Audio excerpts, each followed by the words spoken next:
Hello and welcome to this week's Meet the User. I have Ric Davis with me here. Ric is a user of the SetSchedule platform. He is a agent out in the Houston, Texas area, 15 years of experience as a real estate agent and developer, and hosts the Prime Real Estate Network on YouTube. Ric, thank you for joining us. Man, thank you so much for having me. I'm really excited. As am I. I'm looking forward to it. I really find your podcast extremely interesting because you spend a lot of time talking about the real estate network and talking about real estate with a lot of real estate agents and developers and all that. But it seems to have a little bit of a different flavor when it comes to the talking points and the topics. You seem to have a really great connection with a lot of the people that you bring onto the podcast. What do you think attributes you? What attributions you have that one helps you do that and also makes you such a wonderful real estate agent when it comes to working in the Houston, Texas area? One of the things that I found to be most beneficial, especially in the real estate space, is my ability to go out, network, and meet new people. A lot of the guests that I have on our podcast are people that I initially met in more of a networking professional setting. Sometimes, especially when you have an online blog or a real estate podcast, a lot of the guests are people that you might only know virtually and may not have had the opportunity to interact with or partner with. So a vast majority of the guests that I have on the pod are real estate partners, people that I've partnered with in the real estate space, people that I've networked with, or people in the industry that are doing some things that are so unique and visionary that I've just felt the need to get involved, meet, and interact with them. So just That's about awesome. everyone you've ever seen is people that I have a personal relationship with or have worked with before. That's amazing. I think that networking is a topic that's not discussed enough about in the real estate industry. Meaning, yes, you become you become an agent. Your broker tells you to network, but there isn't really a good guide on how do I start building my networking skills. What are ways that I can actually start? Because I mean, you're not going to start off by going to, the number one, developer in your area and start networking with them. So what are some tips that you might have for someone who's looking to start the networking game and start that play and incorporate that into their business development? Man, I appreciate you asking.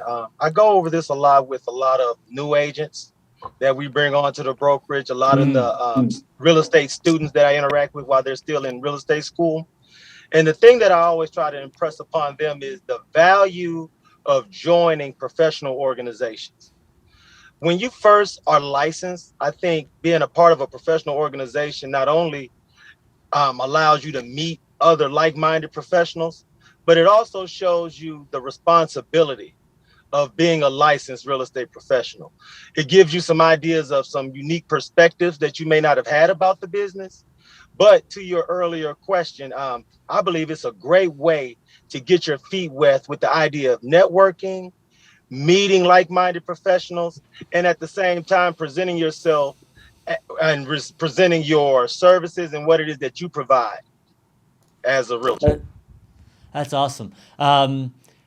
So the set schedule platform is really the basis of exactly what you just talked about and getting your feet wet and starting to be able to promote yourself and network.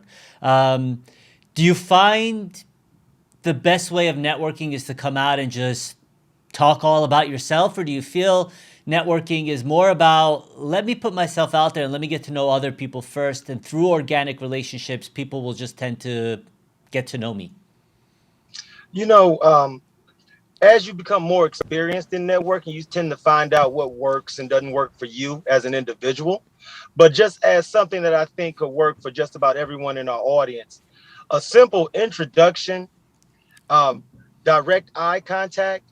And what I've found works really well is asking people what are their real estate investment goals. I Even like that those, question. even those in the industry, those with licenses. People don't often ask people like myself, what personal real estate investment goals do I have? What are the things I'm trying to achieve as I build the nest egg for me and my family? So what I found out that works a lot, especially as an icebreaker, is when you just meet people. What are your goals? Are there any aspects of the real estate industry that you're most interested in? And are there any questions that I might can answer for you that other agents haven't been able to answer for you in the past? And you'll be shocked how easily and readily people are forthright about some of those questions that they may have been thinking about, things that might have heard on the news, and they just want to bounce it off someone just to gauge um, if it's valid or not. So those simple questions, just asking people, man, are you have any goals? What is it that you've been thinking about? And most of the time, people are very transparent and forthright with what they have on their mind.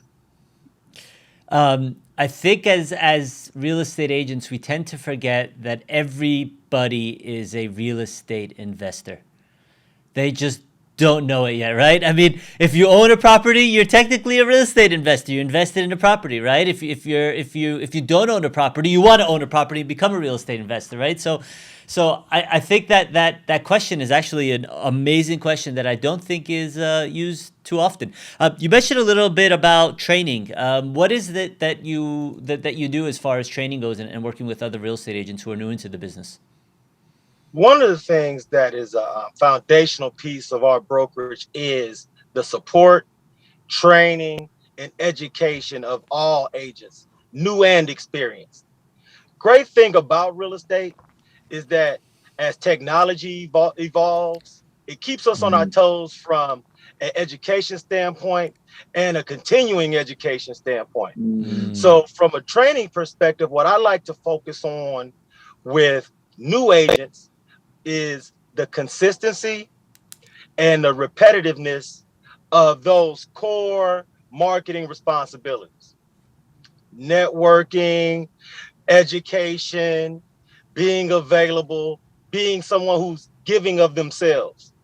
I think a lot of times, especially in this real estate sphere, when you're on the outside looking in, people tend to undervalue how much of a civic responsibility that us licensed real estate professionals we serve. That's It's a awesome. very, very, That's a very very true statement. important part of our global economy, where the people who choose and entrust you to serve as their real estate professional, they're giving you all of themselves.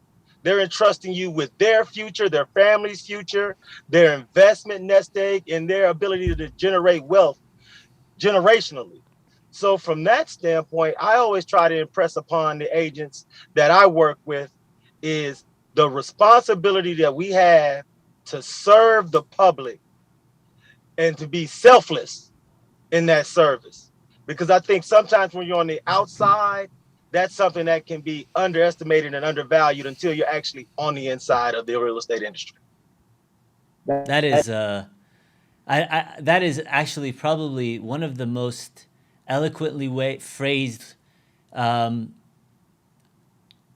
definitions of what a real estate agent should be. I think that what you just explained really dissects the emotional relationship that a real estate agent has with all of their prospects, and I think that's an awesome way of phrasing it. In all your experiences, what do you think has been one of the most impactful, um, I guess, mindset wise, most impactful experiences you've had that's gotten you to where you are, and made you so successful today?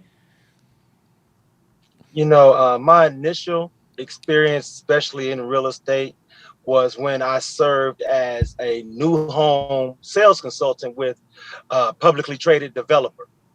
The reason that experience was so formulative for me is because it helped me to realize the importance of servicing that first time buyer community, those young adults, those young families, because especially in real estate investing, that first purchase can be the springboard to generational wealth that people may have never ever thought that their family would be able to enjoy or take advantage of.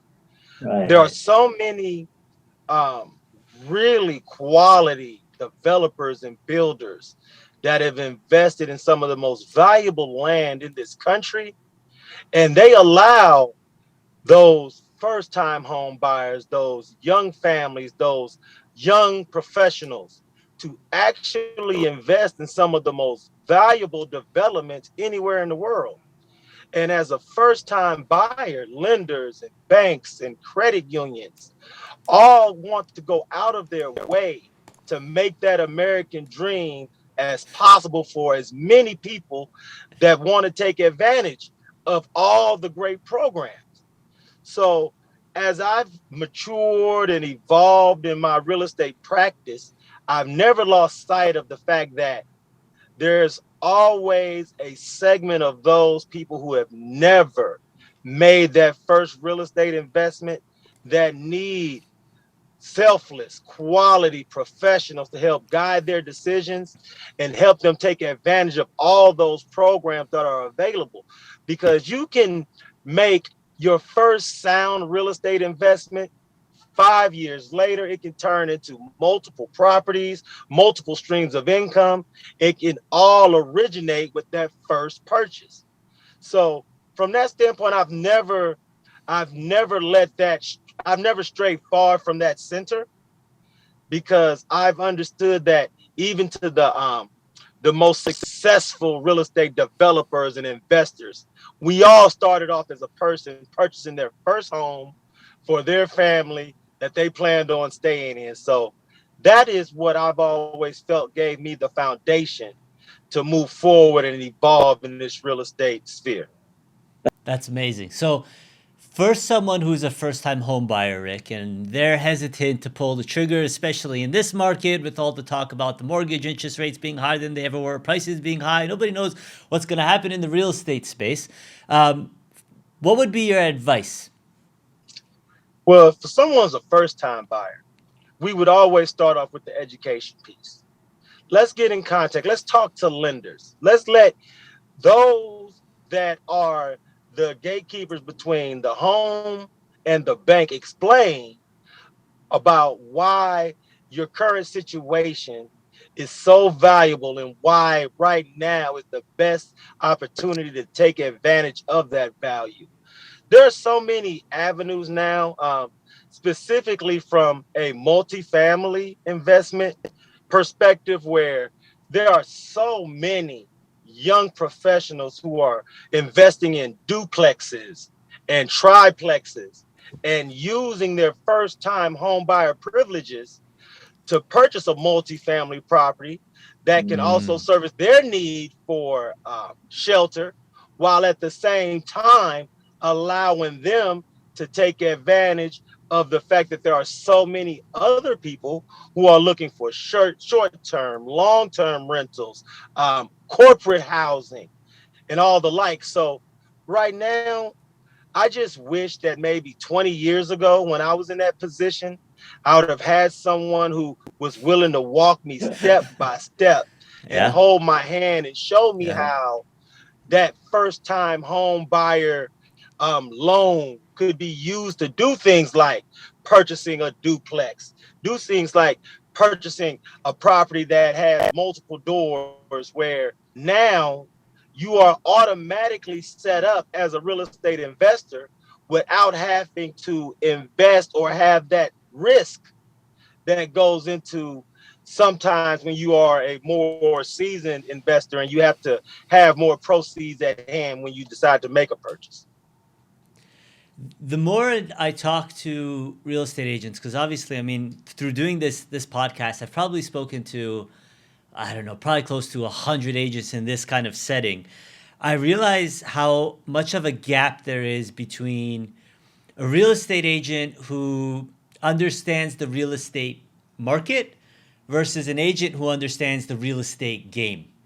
Being able to leverage debt, being able to understand how to invest for long term, these are all experience driven, I guess, ideologies that you learn through the real estate space that if you don't connect with an agent such as yourself, Rick, you totally miss that part of that, I guess, this intricate puzzle, which is not just that I'm buying my first property or I'm buying a property to live in, but being able to take that and propel that to be financially wealthy over the course of the next 5 to 10 years is something that I've realized such a large gap between your good agents and your great agents. So when and I'm asking this a lot. I know speaking a lot towards the home ownership because I feel a lot you have a lot of knowledge that helps homeowners be able to understand, well, one, why if I'm in the Houston area or anywhere in the Texas area, let me connect with Rick, right? But outside of that, a lot of home shoppers in this market are kind of hesitant. And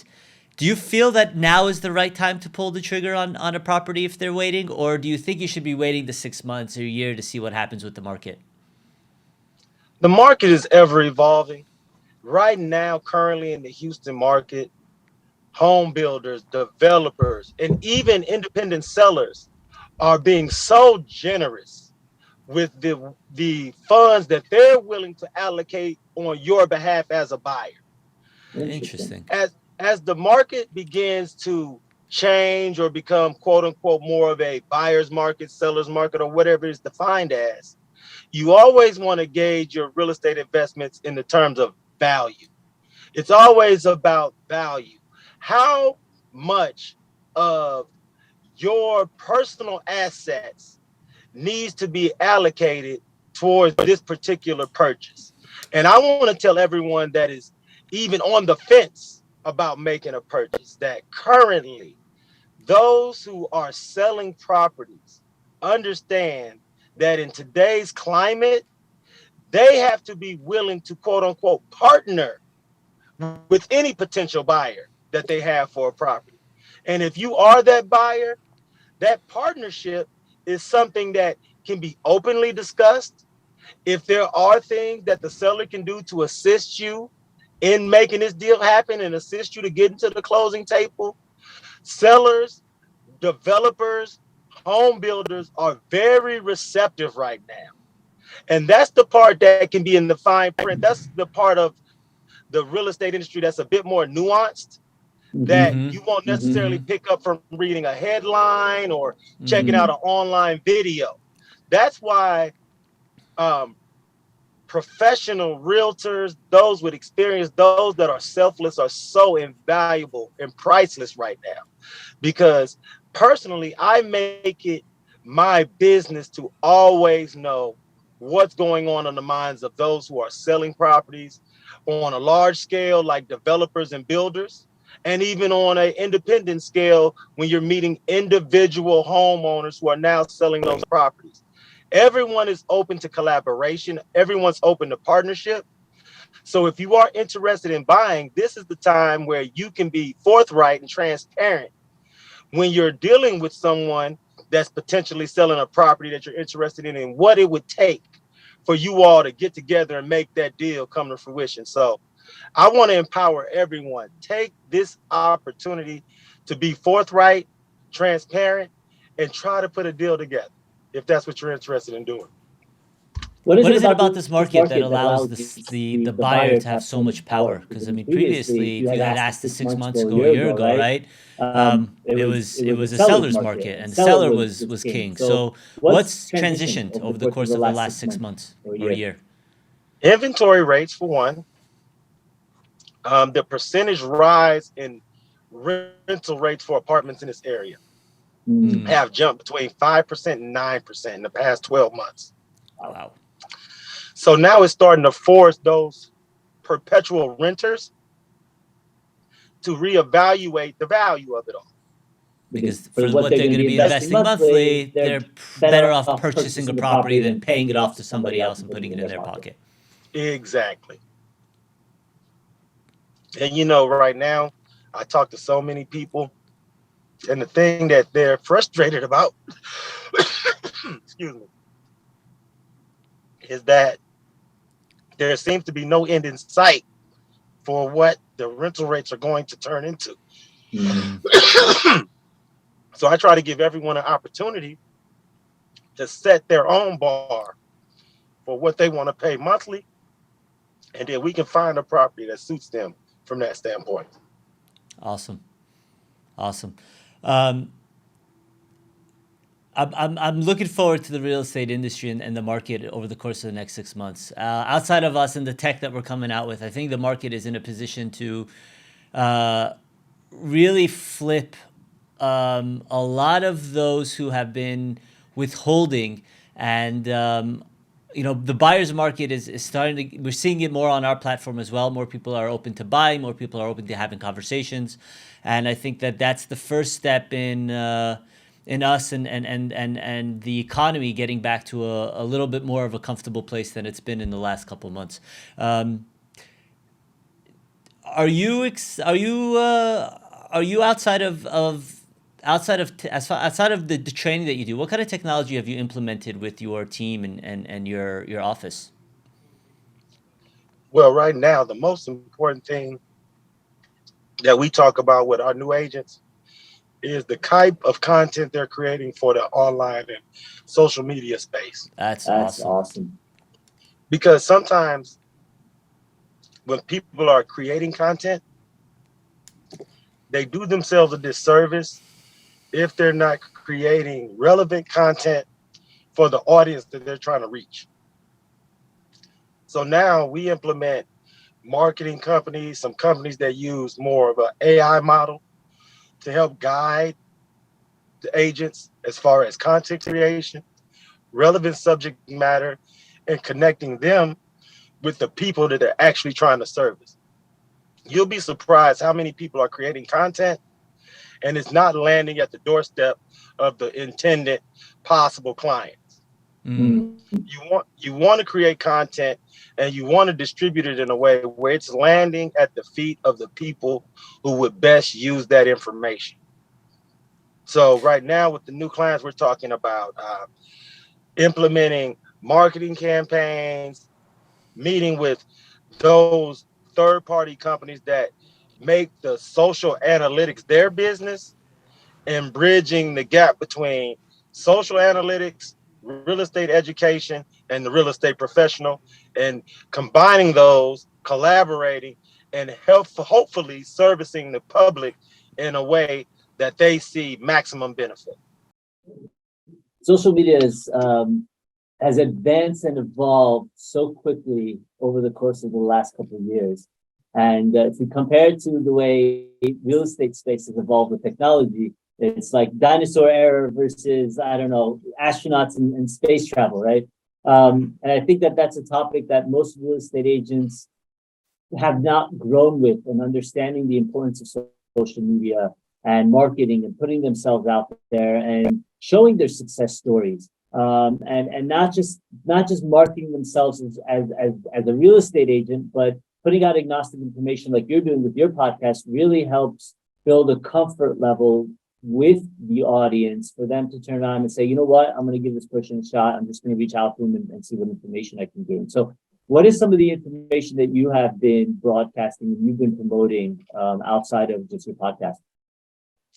Well, one of the best things that's going on right now is it's not readily reported, but there are USDA first-time home buyer programs where people can invest in residential real estate with no money down out of pocket. There are so many organizations that will contribute grant money, that will make it contribute funds towards closing costs, where the barrier to entry when it comes to purchasing that first property is almost invisible. They've lowered all of the roadblocks, all of those walls, all of those nets that used to keep so many potential homeowners from taking that step. Those barriers to entry have been totally removed.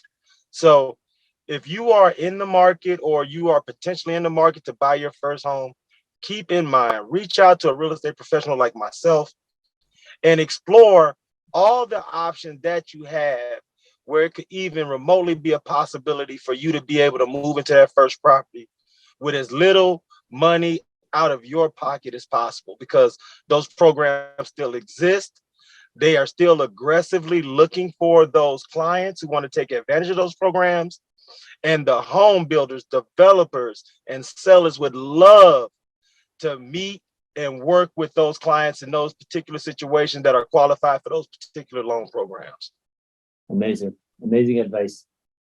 Ric, any final words for our listeners here? Oh man, I want to urge everyone, if you are currently renting, regardless of your current employment situation, how much you feel like you're earning versus how much you feel like you should be earning, reach out to a real estate professional today. Give them an opportunity to consult with you, introduce you to their lenders, credit repair people, or anyone in their sphere that provides services to make you as powerful and as marketable as a buyer client as possible. Because right now is the best opportunity to invest in residential property than any time in the past 6 months, definitely. The inventory is there. You don't have to wait. And those sellers will partner and work with you. Anything that you need, be forthright, be transparent, be candid, and you'll be surprised at what miracles can happen for you. That's some amazing and awesome advice. Rick, thank you so much for joining us today. Look forward to hopefully doing a couple more podcasts with you. I know we talked about having you on the Mindset podcast, and then hopefully I'll be able to join you on the Prime Real Estate Network podcast. Really, I think your ability to communicate and be so clear about intentions and what's expected from you is really something that I haven't seen in too many agents. So I hope a lot of people come to appreciate that, and they connect with you and realize how much knowledge you actually have to share with others. So thank you. Oh man, I thank you so much for having me, man. I look forward to speaking with you in the future. Awesome. Guys, thanks for joining us today, and we'll see you on the next one.